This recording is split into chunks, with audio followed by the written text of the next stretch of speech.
Alors, bah, moi, je vais vous parler du projet Phagofrom, donc un sujet un peu plus, microbiologie. Donc c'est un projet, financement CASDAR avec de nombreux partenaires, donc qui sont affichés, sur cette, diapo.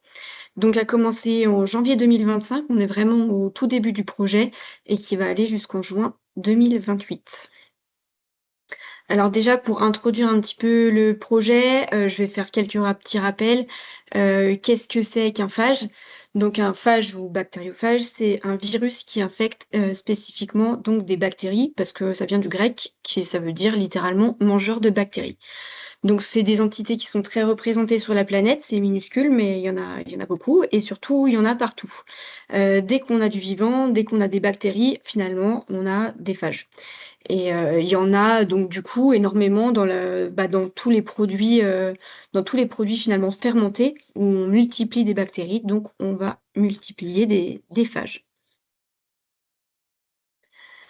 Un phage, c'est donc du coup il est constitué finalement d'une tête, qu'on appelle capside et qui contient, de l'ADN, du matériel génétique et puis il a un corps, pareil, constitué de protéines qui va permettre finalement sa fixation sur des bactéries. Un bactériophage, il est caractérisé aussi par un spectre d'hôtes, pardon. Il va avoir un spectre large, donc une capacité à infecter plusieurs souches, d'une même espèce bactérienne ou parfois, plusieurs espèces bactériennes. Mais le plus souvent, les phages, ont un spectre, plus étroit, donc c'est vraiment souche dépendant et c'est pour ça qu'on utilise aujourd'hui énormément dans l'industrie laitière des rotations de souches, donc pour les fermentations. Donc ce phage, il va interagir donc, spécifiquement avec des bactéries et ces bactéries-là et ben, pareil, en fonction des souches, elles peuvent être plus ou moins sensibles, plus ou moins, résistantes. Là, c'est des photos d'une attaque en fait de phage. Donc là, c'est sur un Escherichia coli. Donc au début, le phage, il va d'abord, adhérer à la bactérie, il va venir se fixer sur la bactérie. Donc là, on voit c'est les petites boules là qui, arrivent sur le bacille. Donc on va mettre, donc il va se fixer sur la bactérie, introduire son matériel génétique à l'intérieur de la cellule bactérienne.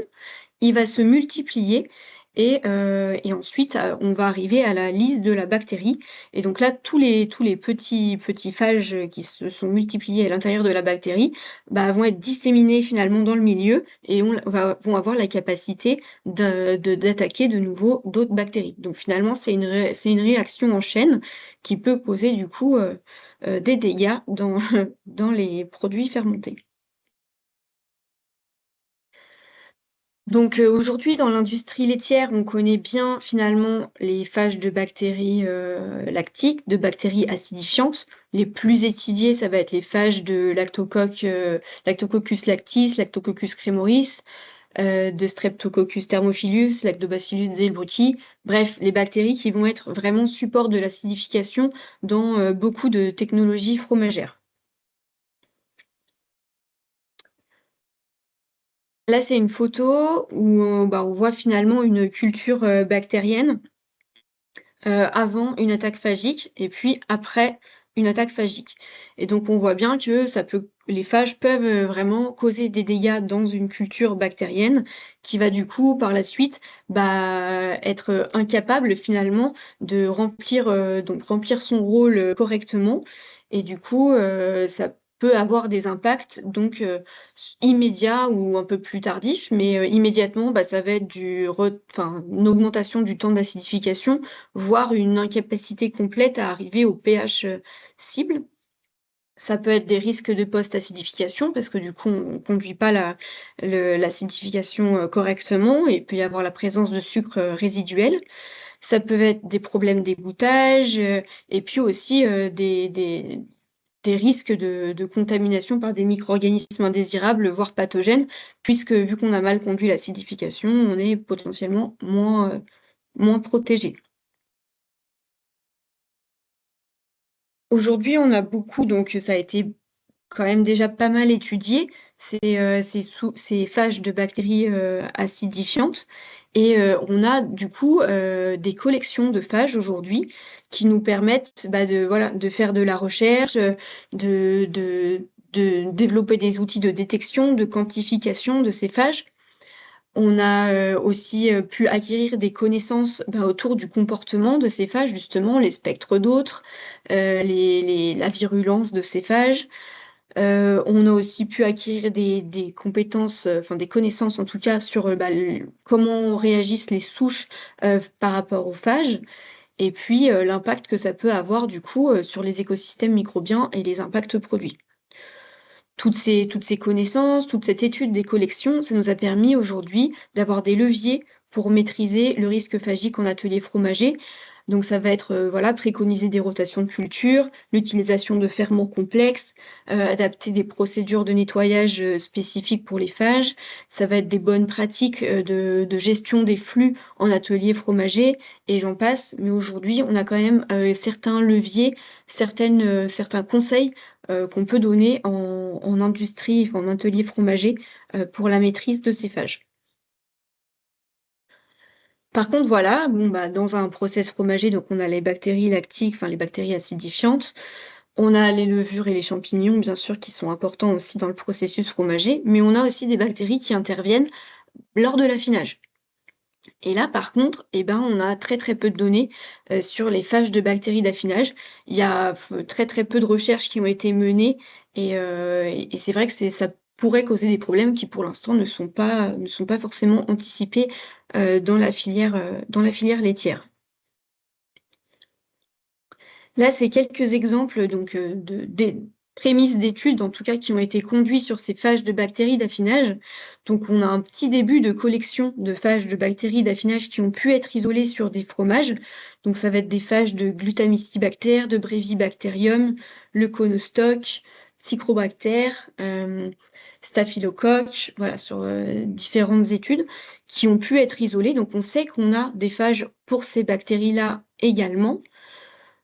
En modèle de laboratoire, on a pu, donc faire un modèle, fromage, croûte lavée, ensemencé avec une souche de Brevibacterium aurantiacum, et donc sur un modèle, on a laissé normal, enfin voilà, le développement du croûtage et puis sur l'autre modèle, on a, mis des phages, spécifiques de ce Brevibacterium aurantiacum et on peut voir qu'à J+16, on a quand même un retard de coloration, un retard de développement, au niveau du croûtage.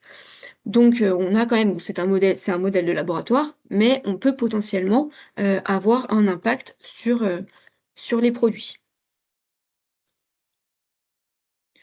Et justement, bah, quels impacts potentiels pourraient avoir ces bactéries d'affinage sur les fromages? Bah, ça pourrait être des défauts de croûtage, un manque de coloration ou un retard de coloration comme on vient de le voir juste avant. Ça peut être aussi l'apparition de taches parce que, bah, si on a un phage qui va, infecter, une souche de bactéries, parmi notre écosystème, ça va aussi déséquilibrer l'écosystème microbien et permettre à d'autres bactéries potentiellement de prendre la place et du coup, bah, potentiellement avoir des taches ou une décoloration non désirée, ce genre de choses. Ça peut être aussi des défauts toujours visuels, mais plutôt d'ouverture. Bien sûr, qu'en technologie émentale, si on a des phages de bactéries, propioniques, potentiellement on risque d'avoir, pas l'ouverture souhaitée, dans les émentales. Ça peut être aussi des défauts sensoriels, une variabilité aromatique, une variabilité de texture liée justement, bah, à des attaques phagiques sur des bactéries plutôt, de type, microcoque, Leuconostoc, Lactobacilles où, bah, la protéolyse, enfin les réactions d'affinage vont pas forcément être conduites de de la façon dont on voudrait. Et donc ça peut être de la variabilité, entre, différents lots de fromage, par exemple. Donc aujourd'hui, enfin moi dans mon métier de conseillère technique, j'ai pensé à plein d'autres choses, qui peuvent expliquer ces défauts. Je vais aller chercher un petit peu partout, mais c'est vrai que jusqu'à maintenant, je m'étais jamais vraiment posé la question de phages, de bactéries, d'affinage qui pourraient être responsables de ces défauts. Alors autant on commence à avoir le réflexe sur les problèmes d'acidification, autant sur les problèmes, liés plutôt à des problèmes d'affinage. C'est vrai que pour l'instant, on n'y pense pas trop, mais pour autant, bah, oui, effectivement, Heu, il y a des chances que ça puisse être, lié aussi parfois, dans certaines conditions, à des phages. Et donc c'est tout l'objet du projet Phagofrom, c'est d'aller étudier un petit peu ça. Est-ce que, des phages de bactéries d'affinage pourraient impacter les fromages, les produits et causer des défauts dans les fromages?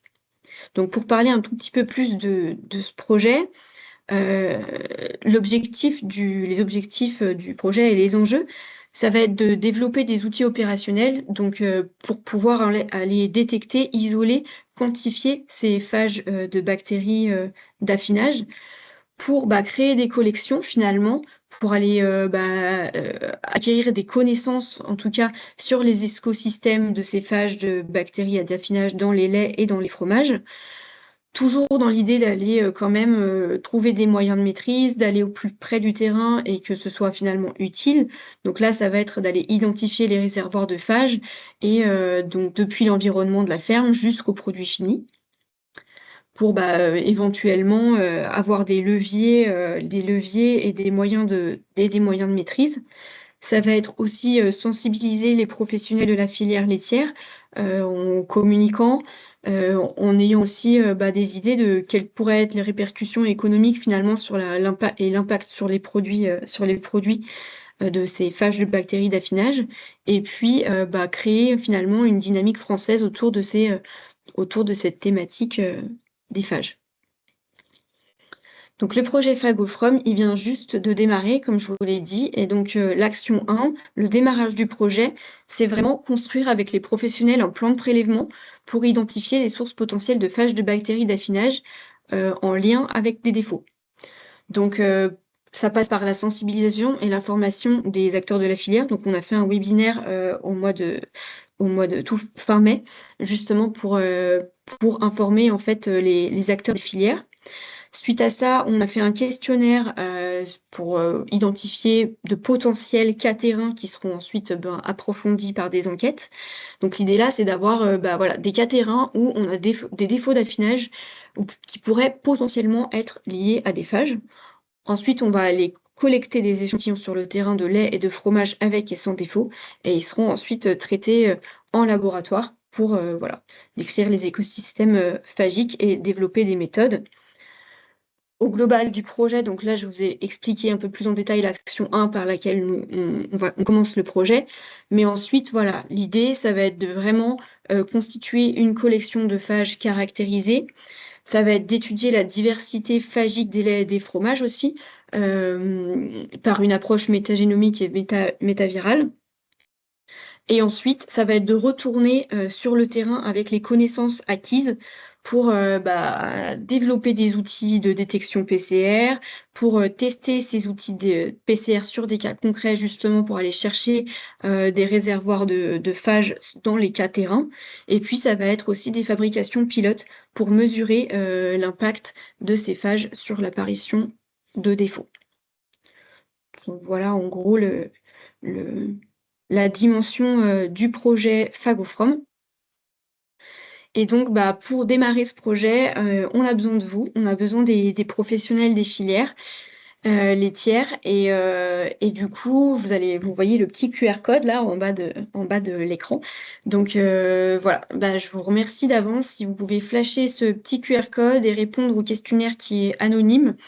Et donc il est rapide, hein, promis, c'est rapide à répondre et nous, ça va nous aider grandement, en tout cas pour la suite de ce projet. Donc et ben, d'avance, je vous remercie, pour votre participation et heu et puis, bah, je suis, disponible pour des questions, éventuelles.